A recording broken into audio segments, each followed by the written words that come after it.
What's up, movie fans? Jacob here. Just got out of The Last Jedi, and I'm coming to you with a quick take on my thoughts on the new Star Wars film, The Last Jedi.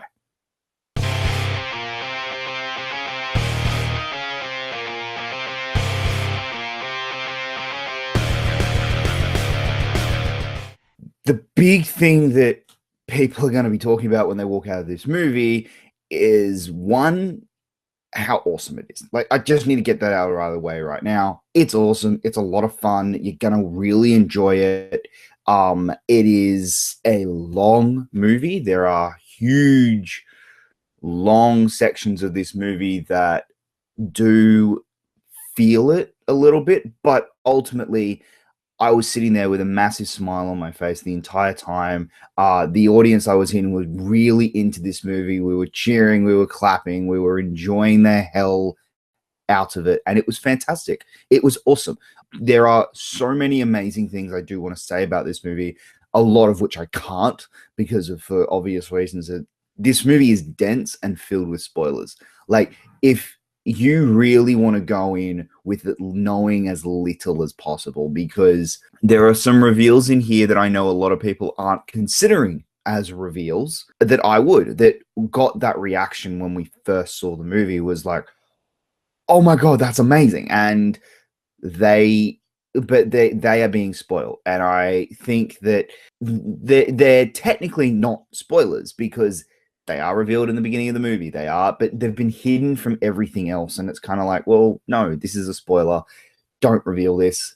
Go in as blind as you can. So avoid everything. Go in as blind as you can. That's all I can suggest, because this is a hell of a movie, guys. It's a lot of fun. You're gonna enjoy the hell out of it. Some issues I had is the pacing issues. There's chunks in the middle that just don't fit as well as the rest of the movie. There's a few storylines that I will get into in a spoiler review that I just did not enjoy at all. They don't fit with the rest of the movie, and it feels very much like I never want. Like, every time that part of the movie came up, I was desperate to go back to a different part of the movie. The performances all around are fantastic. Benicio del Toro's new character is not that great. I like the new characters that are just for this movie, to me, just didn't quite land as well as they probably should have.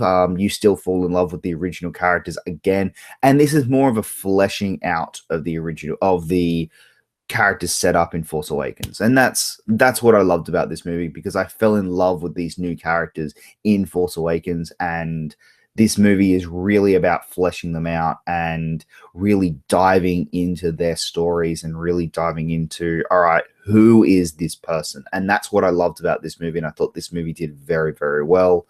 Just want to make sure I cover off everything. I'm not getting into specifics on characters or anything, but everyone you expect to make an appearance. Okay. Luke Skywalker is fantastic. Mark Hamill as Luke Skywalker hasn't missed a beat. He is back, and he feels like a 30 years older Luke Skywalker that I thought was really well.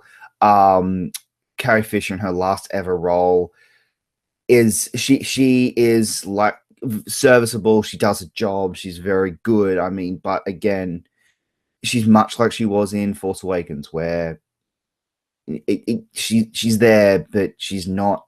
She's acting up against people who are,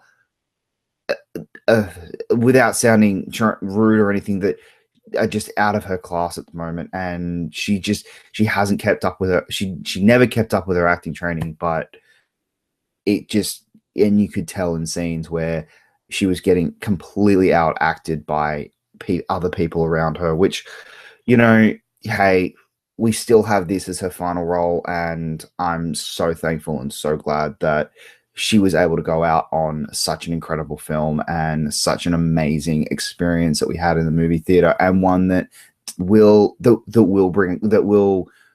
definitely bring a tear to your eye. The other big question around this movie that that I've been hearing lately is the comedy. The comedy works. To me personally, it worked. It's sprinkled in. It didn't feel like it was over the top, and it got reactions in the movie. I felt as though it worked. Now I know some people have been saying that it doesn't work for them. To know, so you know where I'm coming from. Huge fan of the Marvel movies. I don't think the comedy in those have ever really suffered the movies, except for Guardians of the Galaxy Volume 2. Whereas in everything else, the comedy works. So that'll give you a landscape of where roughly I'm coming from. So if you think that the comedy in all the Marvel movies works perfectly, you're going to probably really enjoy the comedy here. If you think there's too much comedy in the Marvel movies, you might think there's a little too much comedy here. Especially one moment at the start of the movie, you might get a bit annoyed. But to me, they worked, and to me, they felt genuine and unique. It felt like in that situation, they weren't going for the joke, they were going for the moment. And in the moment, the joke worked. So that's, to me, where I'm coming from with that. Other than that, look, go out and see it. The Last Jedi is an incredible movie. Don't be a dick and spoil the movie. It is an absolutely awesome one, but people need to experience it for the first time in a movie theater with a bunch of friends. Go this weekend. Go see it with an opening crowd, because that is going to lift your experience of this movie. Just seeing it with mates. And this is really definitely a movie that afterwards you are going to want to talk about, and you would definitely want to go. And I cannot wait to talk about this movie, because trust me, there is a lot to talk about. But we will get into that in our upcoming spoiler review, which is going to come up sometime next week. It's going to be a lot of fun. A whole bunch of us are going to sit down and talk all things The Last Jedi, and it's going to be a lot of fun. But until then, guys, I'm Jacob Blunden. This has been a quick take on Star Wars The Last Jedi. And until next time, take care.